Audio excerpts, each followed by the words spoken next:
Depression is one of the most common mental illnesses people face. It can be a once-in-a-lifetime experience or a lifelong struggle.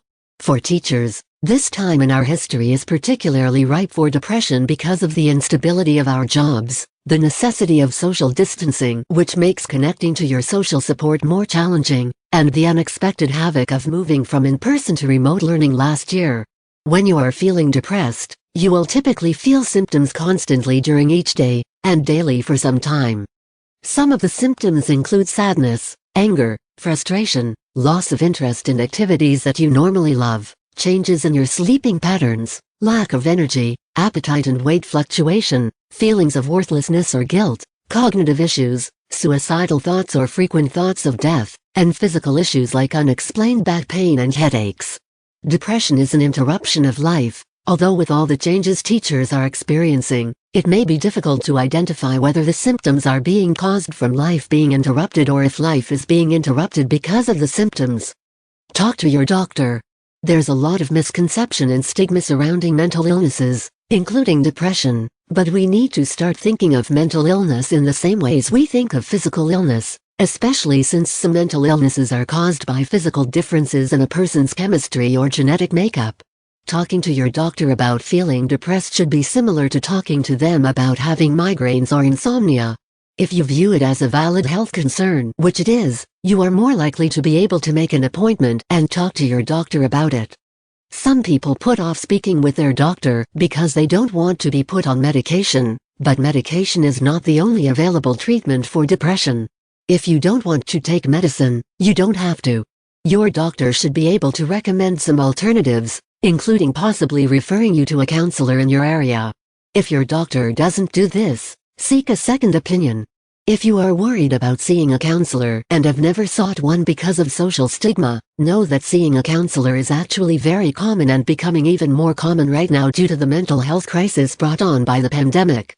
Talking to someone about the things that are troubling you can really help you process what's happening and build your emotional resilience. Teaching is such a demanding and caring-centered vocation that sharing that burden with someone of a similar caring profession can be especially beneficial. If you are completely uncomfortable talking to a doctor or counselor, consider talking to a religious leader, a friend, or a family member. Just don't face depression alone. Keep doing the things you love. Hobbies and socializing with friends can be especially difficult when you're feeling depressed. But there may be some benefit to making yourself stick to some of those things you used to enjoy even while you're depressed. Sometimes the routine of a hobby or doing something you've always enjoyed can give you a spark of joy. While you may not be feeling you are at your best, it can also be comforting to continue doing things you know and used to.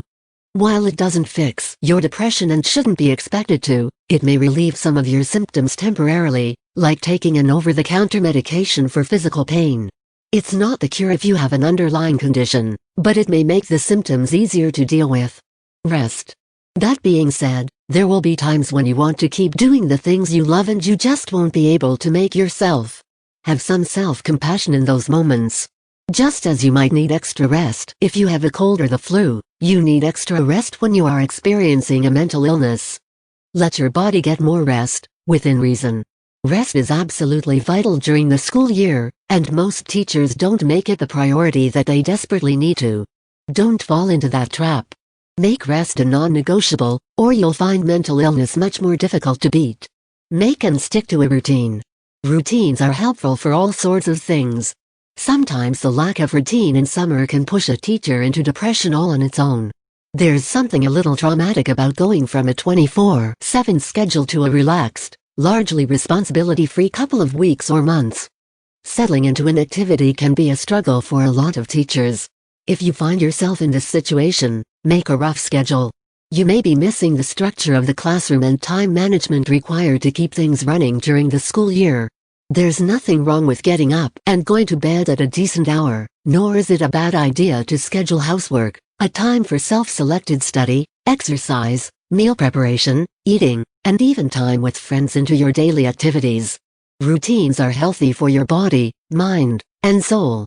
Along with talking to a professional, getting enough rest, and doing the things you once loved, a routine can really help you calm some of your symptoms. During the school year, you've already likely gotten a routine down, or maybe adjusting to a remote teaching routine, something that can trigger depression on its own. Learn to lean into a good routine and let it soothe you. Look at something other than your problems when feeling depressed. It's easy to find yourself focusing only on your problems. If you're worried about losing your job, frustrated with your team, feeling a lack of control in your career, or just overwhelmed by your lack of success in transitioning to remote learning, it's hard to see anything outside of the shadow of those thoughts and issues. Take a purposeful break from trying to solve your problems. Do a puzzle, solve a virtual crime on an app, play a board game, paint something, or do something handy around the house. Giving your brain permission to get lost in something other than the problem constantly gnawing at you can be a welcome relief. During the school year, you may find yourself overwhelmed with so much to distract you that you forget that you are depressed, but if you don't treat it, it's possible to relapse. Be sure that you maintain a balance between distraction and self-care that's focused on your depression. Invest in someone else. Sometimes listening to a friend talk about their worries will give you a much-needed break from your own.